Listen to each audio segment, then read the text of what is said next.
সম্মানিত উপস্থিতি, আমার প্রিয় দেশবাসী, আপনারা জানেন আমাদের রক্তের উপর দিয়ে এই ইন্টারিম গঠিত হয়েছে।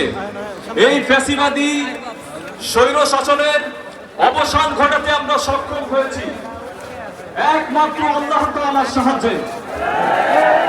আমাদের কিছুই করার ক্ষমতা নেই যদি আল্লাহ তাআলা আমাদের উত্তম সাহায্যকারী না হন। ওয়াকাফা বিল্লাহি ওয়ালিয়া ওয়াকাফা বিল্লাহি নাসিরা। Allah is enough as an ally, Allah is enough as a helper. Allah যথেষ্ট আমাদের জন্য সাহায্যকারী হিসেবে, আল্লাহ যথেষ্ট আমাদের জন্য অভিভাবক হিসেবে। মহান আল্লাহ রাব্বুল ইজ্জত আমাদের সাহায্যকারী হয়েছিলেন, মহান আল্লাহ রাব্বুল ইজ্জত আমাদের অভিভাবক হয়েছিলেন। তাই এই 24-এর গণ অভ্যুত্থান আমরা সফল করতে সফল হয়েছি। আমাদের কোনো ক্ষমতা নেই আল্লাহর ক্ষমতা ছাড়া।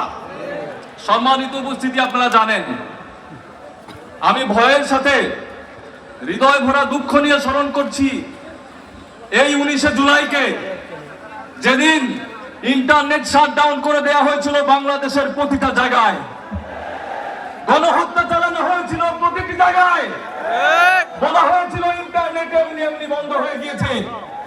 আমি আরো স্মরণ করছি সেই ফ্যাসিবাদীদের যারা স্বৈরাচারী খুনি হাসিনার সাথে বৈঠক করেছিল। আজকে তারা শিল্পপতি ছিল, বাংলাদেশের সবচেয়ে ক্ষমতাধর ব্যক্তিবর্গ, এবং শেখ হাসিনাকে তারা শক্তি জুগিয়েছিল এবং বলেছিল এই আন্দোলনকে দমাতে আমরা আপনার পক্ষে আছি।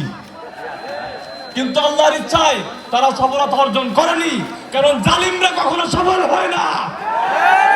আপনারা জানেন আমার পাবলিক ইউনিভার্সিটির ভাইদের যখন দমন পীড়নের পরে তাদের আওয়াজকে দমিয়ে ফেলা হয়েছিল, এই প্রাইভেটের শিক্ষার্থীরা